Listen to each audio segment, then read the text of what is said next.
Welcome in. Just Kings coming up next. What up, everyone? Welcome in. Another Just Kings podcast here to wrap up 4-2 Kings victory here on a Saturday night. Let's talk hockey, man. Well, I think that might be our best intro yet. So I mean, right off the bat, let's talk some freaking hockey, man. I'm hot. I'm hot. I'm happy. Let's go. right off the bat, neutral zone and forecheck. We look so much better. Like, it is crazy how inconsistent we are, but we were consistent today, so I'll take it. We walked away with Dude, W. the inconsistency of the Los Angeles Kings consistently happens. I That's think just that a made mouthful. sense. It's a Los Angeles but, inconsistence. Man, I heard them keep saying what were they, a 1-3-1 in the neutral zone. But man, the Canadians just struggled today to get entries. And I saw a couple of times they would go in to try and attempt an entry, and then they'd have to just pass back to their defense and reset because the Kings were locking down the neutral zone, and that was pretty freaking cool. Yeah, it was good to see our 1-3-1 actually coming through for once instead of us just getting skated through and giving up goals. But I mean, Dude, we practiced it. No, I don't think they practice at all, but they're practicing Crazy. tomorrow morning before the next game. Good. Well, hopefully they have like a solid 4-hour skate tomorrow before the game, lock it in. But yeah, I mean, the neutral zone, that was just one of the big differences is that we've, especially over the Leafs, we just got honestly bullied. They were walking into our zone consistently.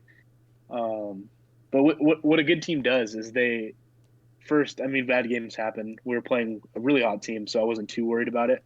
But what a good team does is they notice it and they limit that problem as soon as they can. Obviously they did that, and it worked out. Kings won.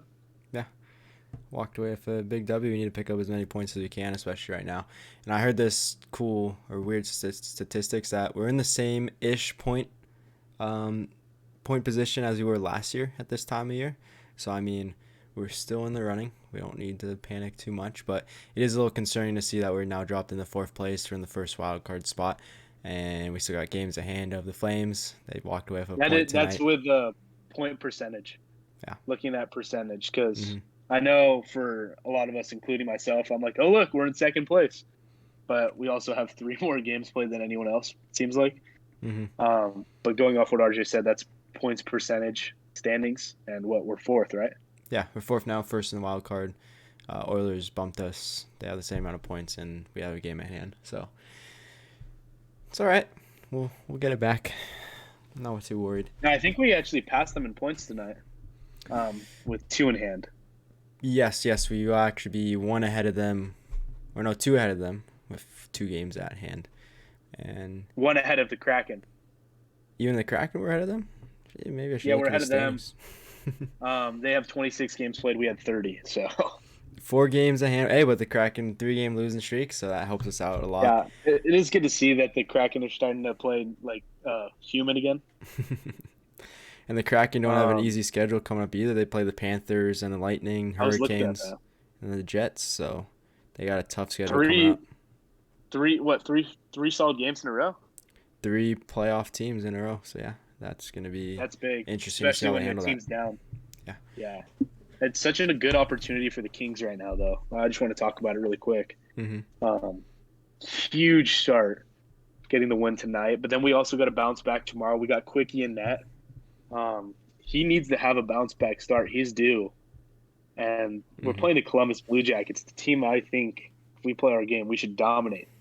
It shouldn't even be close. They're last place team. Last time I checked the standings a while back, they were in complete last place out of the whole league. So they're not looking too hot. I know they had a couple guys go down that were key players for them, but they got Johnny Hockey, so you never know. It's always fun to watch him play, but our Johnny Hockey, Mr. Quickie, have a game, bud. Have a game. Don't be afraid to win a game, bud. It'd be nice. First time in a while, eh? Hey, Quickie, you don't got to give up 4 goals a game. It seems like all right, going back to what we're talking about. I know you and I were talking about this earlier. Whenever we talk bad about a player, they seem to have a great game. Alex Most recent Edler, one, Kopitar, Alex Kempe. Edler. All talked bad about them last podcast. Sean Dursey as well, and they all come out and play good today. So it's a Hey, quickie. Quickie, You suck. I got some words for you, pal. 4 goals against the game. It feels like it's not going to happen. It's not going to play. 886 save percentage, eh? Hey, Quickie, have a night, bud. Have a night. Mm-hmm. But you suck. Still sucks. 100%. I said, Johnny, I still love you, man. I can't slander you, man. Thanks for the 2 cups. Doesn't like giving out autographs though. Big dogs us every single time. It's all right though. But Quickie, I love you, man. 886, 700 save percentage, bud. Figure it out. Come on, man. All right. I think that wraps up that topic pretty well. We kind of ranted on about. We're positive. Look at us being happy. I don't even think we talked that much about the neutral zone and forecheck, but it's all right. We'll go on to the defensive pairings. So we wanted to see some changes there, and they ended up not changing it, so kept Dursey on his offside. But I think the huge thing that I looked at this game, the Oilers game when we played them this season, Mikey Anderson had 23 minutes on ice. Yesterday's game he had 17 minutes on ice, I believe it was, and then today he was back up to 23 minutes on ice. So you can just see, just by looking at Mikey's stats, if Anderson's on the ice for longer, we play better defense. It's pretty crazy how that works, huh? What's the concept there? Because I know him and Doughty are best defenders. Mm-hmm. Typically, your best players, you try and keep them on the ice for longer, for more minutes. That would be the case normally, Oh, okay. But sometimes we like to put in Sean Dursey, our best defender, out there instead. Hey, maybe I was thinking about this. Maybe Todd McClellan. I mean, game was lost pretty damn early. It felt like on what was it, Thursday? Mm-hmm. Maybe Todd McClellan was sending a message with the minutes he was giving out. Like, you guys got to wake up and you guys got to go. Yeah, I mean, he could, but I mean, you still. Just a thought. I don't know what you think of that, but. I mean, looking at the back of the game, I know we probably lost that game in the first period. We didn't have anything going on against the Leafs, but still, you still sent out your top line. You're not just gonna not give yourself a chance to get back in the game when your top line. I mean, I know nobody was playing good that day, but I think you would do maybe more of taking away from the third or fourth line and giving it to each other, whichever one's playing better. Yeah. But yeah, totally. I mean, and to your point, it feels like this is the year of comebacks, man. I mean, we saw one earlier this week, mm-hmm. Or maybe late last week. What was it, Vancouver, right? That the Kings played? Remember? No, not the Kings. It was just a random game. Pretty sure they came back from 4-0 to win 5-4. But yeah, Ooh. You know that video where the guy's like, "You got to give us a shot." Oh no, it was the Canadians. They were down 4-0 and they came back to 7-6. Okay, it's come on, man. I mean, scoring's up all around the league, so I don't think this year's a good league or a good time to start giving up on games, especially when the Kings are at an all-time high in scoring as well. So. Yeah. All right, but another play that we bashed yesterday, Alex Edler. Game-winning goal today. Looked good on defense. He did get absolutely destroyed on a hit though, and I thought it was. I texted you when that happened. I was like, wait, what? I gotta see exactly what I texted you. It was pretty funny. It was a rough hit. My guy got rocked. So wait, where is it? So I sent him a text probably 5 minutes before. Actually, no, it was 2 minutes. And I said, Edler looks good with a laughing emoji. And he said he's playing like a vet for once. And then a minute later, I was like, smell you, Edler. Because he got absolutely rocked. You get to ice his wounds down on the ice. It was rough. The embarrassing part is the guy was smaller and shorter than him. So he just got absolutely destroyed by him. Yeah, but great. Going back to what we were talking about, I just thought he was more of a presence on the ice today. I noticed him playing. He was good. He was also in the offensive zone more. He has started activating more as a defender, which I think is good for his game because it gets him more involved. But another thing that I like to point out today as well, and maybe why he had a bigger impact today, is he was down to 12 minutes time on ice today. So maybe because I don't know if that has any impact on his game, but because he had less playing time, that he was a little more energized getting out there. But who knows? Oh, totally. I mean, it could also just make sense from a conditioning standpoint. I mean, yeah, he's an older guy. You're not just going to throw an older guy out there for what 20 plus minutes. But he's able to give you that. He probably just doesn't have that, like that conditioning where he can go out there for longer periods of time. He probably is a little bit shorter. He can still provide that spark, but on just in a shorter time, you know. I mean, makes sense. He was probably gassed at that 2-minute shift that they had in the offensive zone. Yeah. At the end of the second He's probably period. looking at the bench. He's like, hey, yo. Hey, he's putting his hand up, his stick up already, getting a change. Yeah, he's just one of these times we're just gonna see him break his stick. Yo, I gotta go. You gotta change. He's gonna break his stick, throw it at the goalie, and be like, hey, I need to change now. Hey. All right. Good job, Alex. Yeah, good job. Now don't suck tomorrow, please, because we just gave you a compliment. That would be great. Alex, try not to suck, bro. All right, moving on to the penalty kill and power play. Penalty kill looked really good today. Notice Iafallo on there. Dude, what did you notice? Alex Iafallo. What did you notice throughout? Yeah, he was a big one for me. And then what I also noticed is that, I don't know if the Kings always did this, but I noticed it today, is that their lines on the penalty kill were always changing with the forwards, at least. Like, it was Danault and Moore to start. They spend like 15 seconds in their D zone. They clear it, and then Moore comes off right away. Grundstrom came out. Good. And then Danault stayed out there, though, with Grundstrom for like the next 30 seconds, and then Danault went off, and then Kempe came on. So they weren't really keeping the same line that they normally do for like a minute out there, or however long till they get it clear. They were changing at least one forward whenever they could, which I thought was interesting to see today. I mean, it worked, and one of the things I noticed was I noticed the pressure, the intensity of the pressure was a little bit more there. So what I mean by that, obviously we forced the Canadians to kind of rush their passes, it felt like. So they were forced to make quick decisions. Perfect. All right, so going back to the intensity on the penalty kill, one of the guys I noticed was Drew Doughty.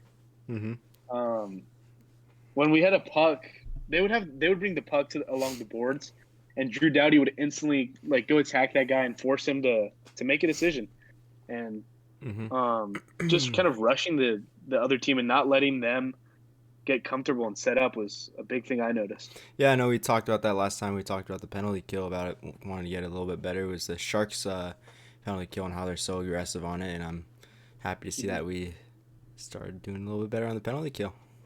Trying to get that better than 60-something%, eh? Hey, not much room for error, I guess. Yeah.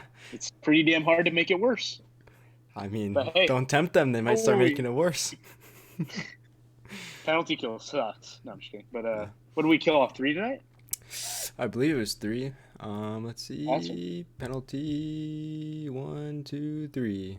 Yep, we killed 3. Nice. And then the power play. I don't know if you want to talk about the power play. It's pretty brutal. It was just pretty stagnant. I just thought we didn't have those brilliant like quick passes, the one-touch passes, or any of that really is where we shine. And that's where we've been finding success, was these random like quick one-touch passes. Yeah, no, to set up somebody, you know. Yeah, I actually watched the Penguins and Buffalo game today, I believe it was, and they talked about the Penguins power play, and I was looking at it, I'm like, this is genius. Why can't the Kings do it? So basically, the guy in the slot in front of the goalie was always moving and switching out with someone else, so they always had a passing lane open, and they scored, I think, 2 goals on the penalty or power play. I'm like, that makes so much sense. Why don't we do that? And instead, we just sent out our first line, and Kempe just holds the puck for 20 seconds on the left wing, just staring at everybody. It doesn't work, pals. If you don't shoot the puck, you can't score. Yeah, that was pretty rough. I would have liked to see Kaliev out there a little bit more. I know he didn't really get his opportunity to really show off that shot, but he's our best guy on the power play. He's proven that all year. I just want to see him getting consistent minutes. I don't really care who he's with, because we got guys that can dish it to him on both lines. Yeah. But he's our best guy on the power play. Get him some minutes. I'm not talking 30 seconds either. I'm talking give them at least 1 minute of minute. each power play. Yeah. If not, a minute 30. I mean, our top line took the whole 2 minutes of one of the power plays that we had today, and they didn't really get much going. They just had the zone time there at the end of their shift, so that's why they like got what? to keep it. 0, maybe 1 shot on goal. They did. They they got 0. I know Kempe, he missed the net twice and hit the post one time. So does to count, yeah. All right, going on to the next point. Phoenix Copley. Have a night, bud. I wrote this down in the second period, I believe, when he saw his shot going. I'm like, he's looking really good. He looks like a great goalie. He looks like an NHL goalie. He could be the solution. And he gives up that shot from the goal line that goes in. All right. Yeah. I'm not going to bag him on that, It was in a situation where the game was kind of dragging. Mm-hmm. He wasn't getting a lot of shots. Yeah, he wasn't getting a lot of shots the whole game. So exactly. So he was kind of like, it looked like he lost focus. Mm-hmm. And it was just it was a silly mistake. Very silly. Wouldn't you agree? Pretty silly. Sure, pal. But honestly, like, he had a good night again. I thought he made some pretty big saves. He makes the routine save, and then he just swallows up the rebound. He does a good job of that. And I don't know. I've been enjoying watching him play with his ability to just keep it simple. Mind you, it's hard to. I'm at a point where I don't know who the best goalie is for us right now. Going forward, because if Quickie really can't turn this around and he does give up another four goals tomorrow, like, it might actually be Phoenix Copley's reign. Like, yeah, it'll be interesting to watch, but I know I have confidence in him to just keep it simple, and I thought he did that again tonight.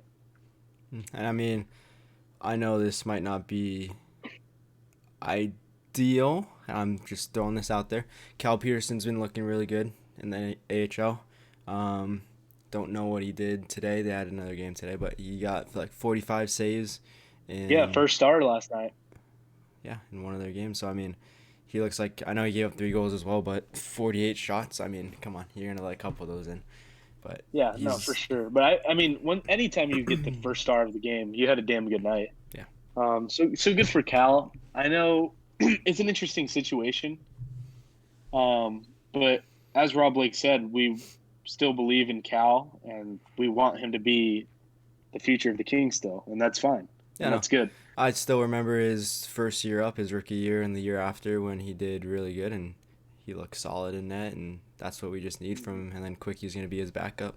I mean, long-term run, hopefully Copley isn't our answer on the NHL level, but it's looking like he is. Hey, you got to ride the hot hand sometimes in goal too. You know, we did it last year, and we're starting to find it right now. So, yeah, I mean, it's a good spot to have to think about Copley, Peterson, and Quick. It's good. It's good. Yeah, the only problem with that is that Quick has to stay on your NHL roster. So yeah, that is he would be a problem too. Yeah. Yeah. Especially when this but is his he'll last figure year. it out. All right. Last point. Kings win. Kings win. They move to 4 out of 6 points on the road trip. How are we feeling? We got to ride the momentum. We got to win the next 2. That's the way I see it. I mean, Hey, you're looking too far ahead. I want to win tomorrow. Then we can talk about Tuesday. True, but we should have crushed the Canadians. I mean, I don't think the game should have been this close. I mean, yeah. Hey, I mean, it took an empty netter. You're right. Yeah, I mean, at the end there, we were under fire. Looked like we could actually lose that game there.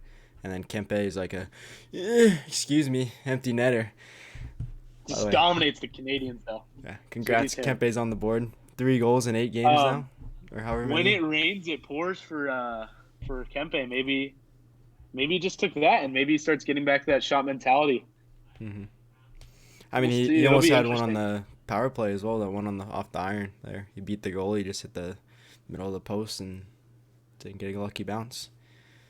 But yeah, couple more things actually to talk about besides Kings win, ride the momentum. Quinton Byfield, 9 goals, 5 assists, in 13 games. He now leads the Reign for amount of goals and half the amount of games played. Rasmus Kupari, 5 goals in 11 games. The clear one to me is Quinn Byfield. He should be our third line center right now. I have no question about that. I think Kempe is getting limited playing center. We tried it like multiple years ago. It didn't work. Mind you, if you want to keep Kaliev on the first line, that's fine. Yeah, you just move Kempe over to wing, move Iafallo down to the fourth line. That's an expensive fourth liner, but that's besides the point. But you're also paying him for his defense, too. Yeah, you're paying him. And like you saw in the last couple minutes, he got moved up to the first line, took Kaliev off that to get a better defender out there, which I think in situations like that is where we're going to move him around. Absolutely. I completely agree. That's why you pay a guy, especially for a quality of a player. He is playing defense as well. But yeah, he should be our third line center. He's going to start moving up, but I just want him to see he's proven that he could dominate in the AHL. I want to see him get NHL minutes and get NHL experience. And I mean, even looking at his NHL stats, I think he had 52 or 53 games in the NHL. He has 5 goals, so it's not like he's being so unproductive. I mean, that's still a goal every. And he's not even getting a lot of minutes. So 10 games. Yeah. But no, just looking at the goals that he has down there, he's so comfortable. His hat trick they are sick. Yeah, he's looking ready. He's showing off some nasty dangles too. It's like he's just dominating. Get him in the NHL.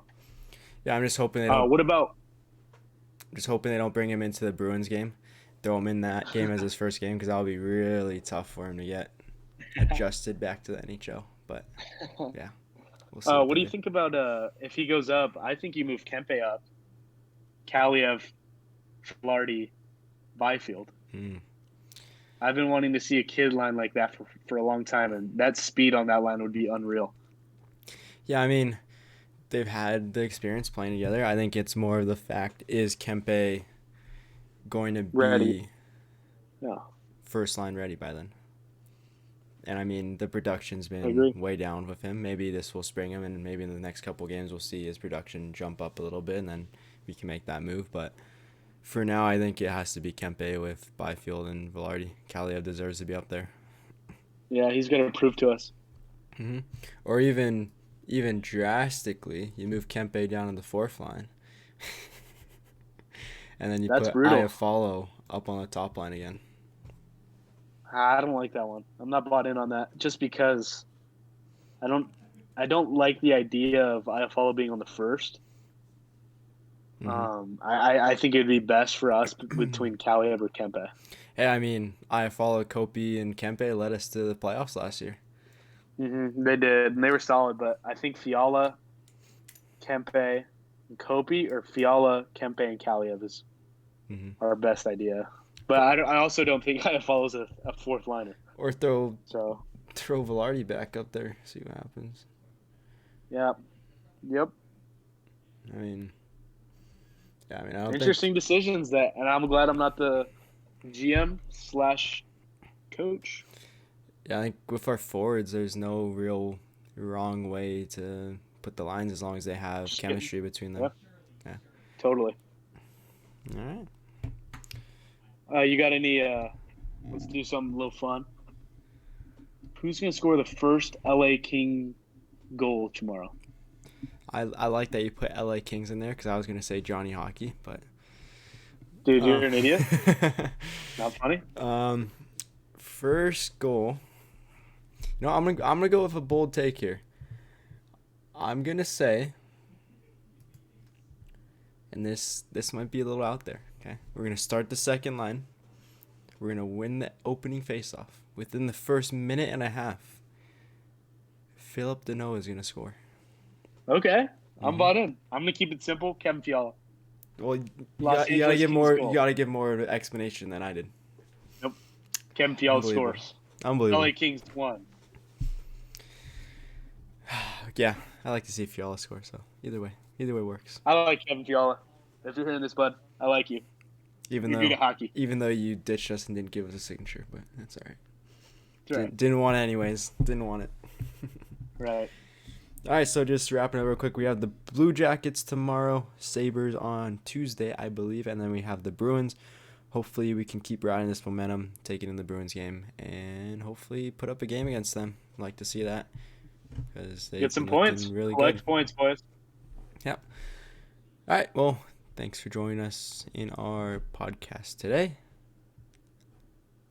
Give them another Go Kings Go. Go Kings, go! All right, thanks for stopping it, guys.